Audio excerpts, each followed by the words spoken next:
За өнөөдөр бидний ирээд байгаа энэ гайхамшигтай сувраг бол эртний алдартай Кесари нэртэй юм сувраг байгаа. Энэ суврагны сударт бол хоёр үйл явдлаар бол илэрхийлэгддэг. Энэ нь бол эртний алдартай Калама нэртэй судрыг энэ айлтсан газар гэж үздэг. Яагаад гэвэл Бурхан багш энэ тосгоноор энд тухайд байсан Калама нарын тосгонд энд хөрөлцөө ирэхэд Калама нарын тосгоны хүмүүс Бурхан багш энд заларч байгааг сонсоод бөөнөр хөрчөөж Бурхан багштай уулзсан.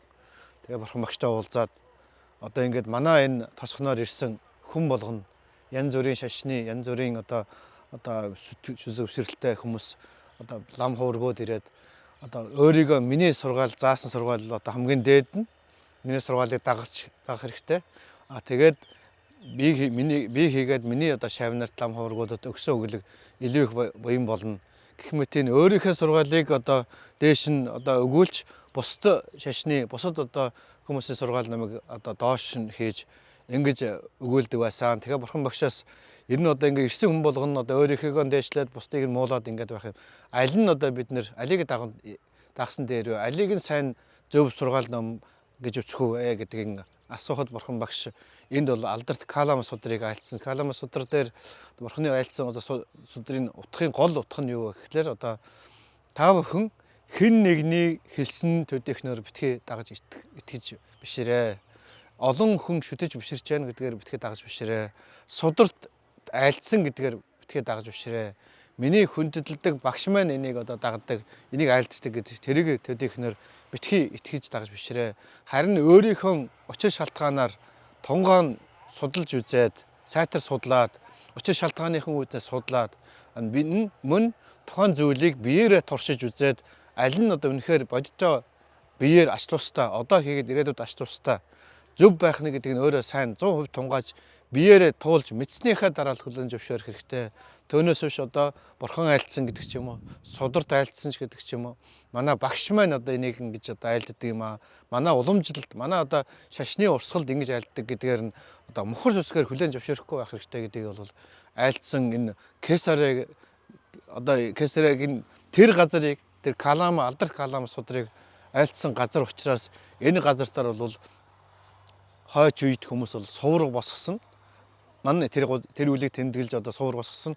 Бас мөн энэ Кесари суврагны бас чухал ач холбогдол бол Бурхан багш 3 сарын дараа их нирванд орно гэдгээ зарлаад тэгээд эртний Магад улсын нийслэл тэр Ражгирээс наашаа гарч Веливан хідээс гараад нааш нь залрын явсаар энэ Вэшали хотод ирээд Вэшали хотоос ингээд наашаа ирж Вэшали хотод ирчээр өчтөрийн бидний очсон Кокутарама хийдэд уулзаж учирсан энэ нутгийн хүмүүс сургаал ном айлдаад тэгээд энэ нирванд орох зам руугаа яваад энэ Кошинагарын зүг явж явах үедээ энэ газар төр зогссон. Ягаад гэвэл энэ нөгөө Магад улсын сүсэг бишрэлтэй ард түмэн хийгээд энэ Вэшали хотын ард иргэд миний энэ Личеви хаант улсын ард иргэд лам хуургууд олноор дагаж Бурхан багшийг дагаж яваад өөрөөр хэлбэл Бурхан багшаас хайртай учраас сургаал номд нь бишрэл дамдаг юм уус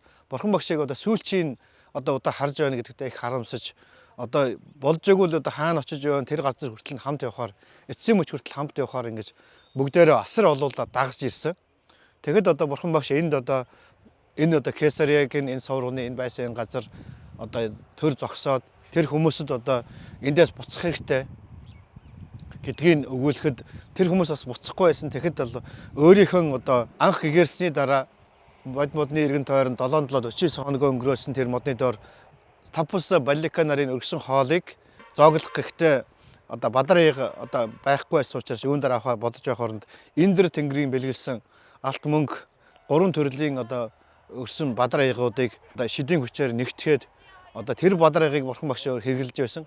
Тэр бадар аягыг энэ нутгийн ард иргэдэд өргөөд энийг аваачиж сувраг босгож энийг шүтэж намайг байгаа мэтэр шүтэж байгаараа гэж хэлээд нутгийн хүмүүст өгч явуулсан байдаа. Тэгээд нутгийн хүмүүс явсны дараа Бурхан багш эндээс ийшээ Кошинарагийн зүг залран явахдаа эргэж Вэшали хот руу хараад Ананд хэлсэн байдаг. Ананд минь хараач. Вэшалийн хот ямар гайхамшигтай сайхан харагдаж байна. Раманиум мэдэм Вэшалийн Ананда гэдэг. Анандад одоо Вэшалийн хот үнэхээр үзэсгэлэнтэй сайхан харагдаж байна. Энэ сайхан хотод би урдын олон төрөлдөө төрж одоо бодисодын замаар явж байхдаа төрж байсан. Энэ нутгийн энэ улсын хаанаар олон төрөлдөө төрж байсан түүхөө яриад тэгээд одоо сүүлчийн удаа Вэшалийн хотын зүг харж одоо үзээд хараад тэгээд эндээс Кушнарагийн зүг бурхан багш Нирванд орохоор залгасан байдаг.